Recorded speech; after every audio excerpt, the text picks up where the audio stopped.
ዩኔስኮ ከተመሰረተ ጀምሮ ባህልና ታሪካዊ ቅርሶችን በተናጠል በመመዝገብ ነበር እንዲጠበቁ ሲያደርግ የነበረው። ከ10 ዓመታት በፊት በጀመረው የግሎባል ጂኦፓርክ ጽንሰ ሐሳብ መሰረት ግን በዓለም ላይ አስደናቂ የጂኦሎጂ ስፍራዎችን በመመዝገብ የአካባቢው ማህበረሰብ ተጠቃሚ እንዲሆን የማድረግ ስራ እየከወነ ይገኛል። ኢትዮጵያም አስደናቂ መልክዓ ምድራዊ አቀማመጧና የያዘችው እምቅ የጂኦሎጂ ሀብቶች በበርካቶች ዘንድ የሚታወቅ ቢሆንም በተለያዩ ምክንያቶች ግን ስፍራዎቹ ተገቢው ጥበቃ ሳይደረግላቸው ቆይቷል። ኢትዮጵያ በግሎባል ጂኦፓርክነት የተመዘገበ ስፍራ ባይኖራትም የጂኦሎጂካል ጠቀሜታ ያላቸው ስፍራዎች እየተለዩና ጥናት እየተደረገባቸው ይገኛል። ትግራይ ለአፋርም ለሰሜን ማውንቴንም ቅርብ እንደሆነ አካባቢ በጣም በርካታ ለጂኦ ቱሪዝም፣ ለጂኦ ሄሪቴጅ፣ ለጂኦ ፓርክ በጣም ትልቅ የሆነ አቅም ያላቸው ፖቴንሻሎች አሉና አሁን ደግሞ በጣም አስደንጋጭ የሆኑ ፋይንዲንጎች የሚገኙባቸው አካባቢዎች ናቸው።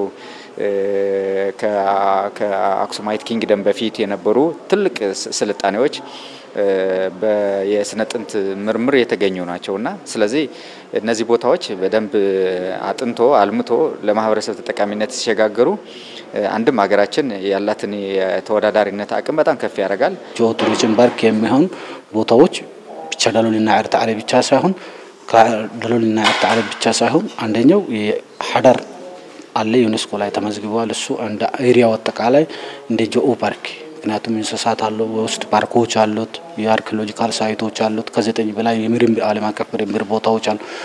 ያኔ ነገሮች አዋሽ ራሱ ተፋሰስ ራሱ ዘው ስለሆነ ያን አጠቃላይ ወደ አንድ መጥቶ እንደ ጂኦ ፓርክ የሚሆንበት እድል ይኖራል ማለት ነው። ከታችኛው የኦሞ ቫሊ ተነስተሽ ኮንሶ ምድር ስትገቢ ከዛም ደግሞ ወደ ባሌ ማውንቴን ስትገቢ ወደ ትግራይ የገራልታ ማውንቴኖች ስትገቢ ወደ ሰሜን ተራሮች ስትገቢ አፋር ላይ ስትመጪ ደግሞ ከዛም የበለጠ ነው።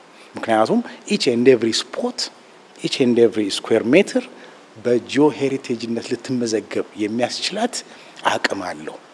ያንን አቅም ግን ባዶውን መጠቀም አንችልም። መጀመሪያ ወደ ኮሚኒቲ ማውረድ አለብን።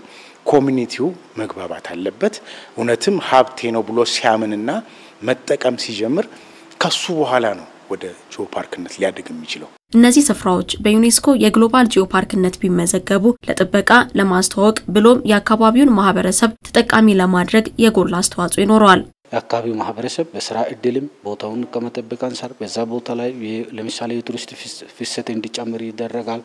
ምክንያቱም ቦታው በደንብ ሲጠበቅ ቱሪስቶችን የመሳብ እድል ይኖራል። ቱሪስት ደግሞ ፍሰት ሲጨምር የአካባቢው ማህበረሰብ ዳይሬክትሊ ተጠቃሚ የመሆን እድሎች ይኖራሉ ማለት ነው። ሁሉም ጾታ የስራ እድል ወጣቶችን የስራ እድል ለመፍጠር ሰላማዊ ህይወት እንዲኖሩ አካባቢያችን ጥሎ እንዳይሄዱ ማህበረሰብ እንዳይበታተን የሶሻል ኮሄዥን ለመጠበቅም የማህበረሰቡ በጣም ስቴብል የሆነ ላይፍም እንዲኖር እንደዚህ አይነት ልማቶችም ደግሞ ሲመጡ አንድ ማህበረሰብ በራሱ ሀብቶች በራሱ ባህል እንዲኮራ ሌሎችንም እንዲያከብር ከሌሎችንም እንዲማር ተሞክሮም እንዲወስድ የራሱም እንዲያካፍል ለዓለም አቀፋዊ ግንኙነቶች ደግሞ መሰረት ይሆናሉ። ዓለም አቀፍ እሴት ያላቸውን የጂኦሎጂ ሀብቶችን በመለየቱ ስራ የዩኒቨርሲቲዎችና ሌሎች ባለድርሻ አካላት ተሳትፎ አስፈላጊ ነው። እነዚህ ዓለም አቀፍ እሴት ያላቸውን የጂኦሎጂ ሀብቶችን የመለየት ያላቸው ሀብት ምንድነው የሚለው የጂኦሎጂ ሀብታቸውን ብቻ ሳይሆን እዛ ጂኦሎጂ አካባቢ ያለውን ደግሞ የብዝሃ ህይወት እና የታሪክ የባህል ሀብቶችንም ጨምሮ መለየት ያስፈልጋል። ስለዚህ ኢንቨንተሪ የማድረግ ስራው አንደኛው ቀዳሚ ስራ ነው። እኛውን ዩኒቨርሲቲዎች፣ ክልሎች፣ ሌሎች ባለድርሻ አካላት በትብብር መስራት የሚችሉት ነው።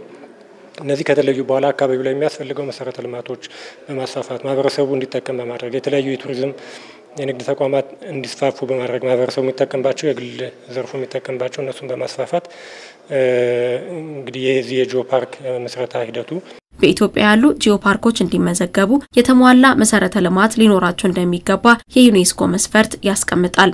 ጂኦፓርክ ከሌሎቹ ለምሳሌ ከወርልድ ሄሪቴጅ ሳይት ከዓለም ቅርስ የሚለየው ምንድነው? እነዛኞቹ ሳይቶችን ብቻ ያላቸውን እሴት በመለየት ዩኔስኮ እውቅና እንዲሰጥልን የምንጠይቅበት ነው። እዚህኛው ላይ ግን ብዙ ስራዎች መሰራት መቻል አለባቸው። መሰረተ ልማት መስፋፋት አለበት፣ ማህበረሰቡ ተጠቃሚ መሆን መቻል አለበት፣ አካባቢውን በሚገባ ማስተዋወቅ መቻል አለበት። ስለዚህ በርካታ ስራዎች ከተሰሩ በኋላ ነው ወደዚህኛው ሊመጣ የሚችል። ግን ኢትዮጵያ እንደመታደሉ ነው በርካታ ያሉን ሀብቶች አሁንም በመጎብኘት ላይ ያሉ ለምሳሌ እንደነ ሰሜን ከወሰን በመጎብኘት ላይ ያሉ ሀብቶች ናቸው። ስለዚህ አነሰን በዛም የተወሰነ መሰረተ ልማት አላቸው። ፕሮሞሽን ላይ የተሰሩ ስራዎች አሉ። ስለዚህ የተወሰነ ስራ በመስራት እነዚህን በዩኔስኮ በቀላሉ ማስመዝገብ ይቻላል ማለት ነው። በቀጣይ ጊዜያት በኢትዮጵያ ያሉ በጂኦ ፓርክነት መመዝገብ የሚችሉ 25 ስፍራዎች ተለይተው ለዩኔስኮ ቀርበዋል።